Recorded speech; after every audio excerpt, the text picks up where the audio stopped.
સુરત શહેરમાં હવે યુવતીઓ પણ સુરક્ષિત નથી. અંજના સ્થિત અમન સોસાયટીમાં છેડતીનો બનાવ સામે આવ્યો છે.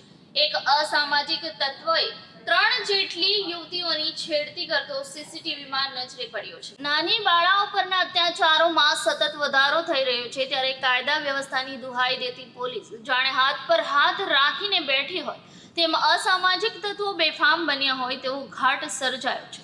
ગૃહમંત્રીના શહેર સુરતમાં જાહેરમાં હત્યા બાદ ડરામણા દ્રશ્યો સામે આવ્યા છે.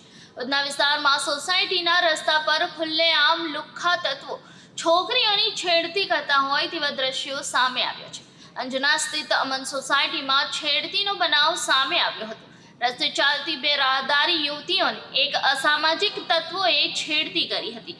સાથે જ મોપેડ પર ઊભેલી યુવતીની પણ છેડતી કરવામાં આવી હતી.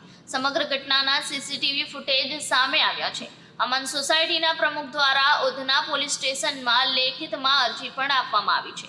સુરત શહેરમાં જાણે ગુનાખોરીનો શતરંજ લાગ્યો હોય તેવું લાગી રહ્યું છે. મારું નામ શેખ મોહમ્મદ ફારૂકભાઈ છે. હું અહીંયા અમન સોસાયટી 1 માં રહું છું ને આપણે રવિવારના દિવસે આ જે કાંડ થયું છે તે નાની બચ્ચીઓની સાથે જે ગલત હરકત થઈ છે તે વ્યક્તિને આપણે પીઆઈ સાહેબ ઉધના સ્ટેશનમાં અમે અરજી કરી છે. સીસીટીવીની ફૂટેજ છે અમારી પાસે ને ચેનલના માધ્યમથી અમે કમિશનર સાહેબને અરજી કરીએ છીએ કે આ વ્યક્તિને જલ્દીથી જલ્દી શોધીને એને દંડિત કરે તાકી બીજી બચ્ચીઓને બીજી સોસાયટીમાં આવું કઈ કૃત્ય ના કરી શકે.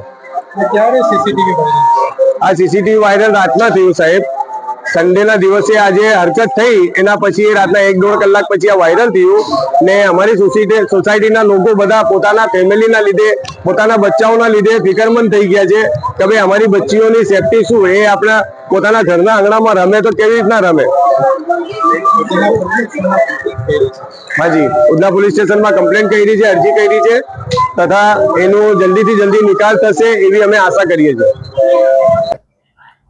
ગઈકાલે ઉધના પોલીસ સ્ટેશન વિસ્તારના એક સોસાયટીમાં બે નાની દીકરીઓની છેડતી કરતા એક વ્યક્તિની વિડીયો પોલીસને મળ્યો હતો. જે અનુસંધાને પોલીસે તરત કાર્યવાહી શરૂ કરી હતી અને આજે આરોપી છે કે જેણે આ પ્રકારની હરકત કરી છે એને આઈડેન્ટિફાઈ કરવા ટીમો બનાવી અને એને સીસીટીવી અમે ચેક કરી રહ્યા છીએ.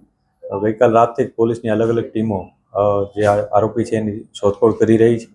જે વ્યક્તિ છે એ ચાલતો જતો જણાય છે અને એ જે સોસાયટી છે અંદરની ઘણા બધા રસ્તા છે એટલે અલગ અલગ રસ્તામાં અમે ફોલો કરી અને આરોપી સુધી પહોંચવાની કોશિશ કરી રહ્યા છીએ. અત્યારે અમે આરોપીને ઘણી નજીક છીએ અને ટૂંકા સમયમાં જ અમે આરોપી પકડી લઈશું એ પ્રકારની અમારું આયોજન છે. જે ઘટના બની છે એમાં જે વિક્ટીમ છે જે બે દીકરીઓ એના પરિવારનો પણ અમે સંપર્ક કર્યો છે. જે વિક્ટીમ છે એના પેરેન્ટ્સને જણાવ્યું છે કે આવીને અમને જે વિગતવારની માહિતી આપે, જે પણ ફરિયાદો આપે એમને. આ ઉપરાંત એ જે સોસાયટીના પ્રમુખ છે એમનો પણ અમે સંપર્ક કર્યો છે અને પોલીસને વધુ વિગત આપે એના માટે અમે એમને જણાવ્યું.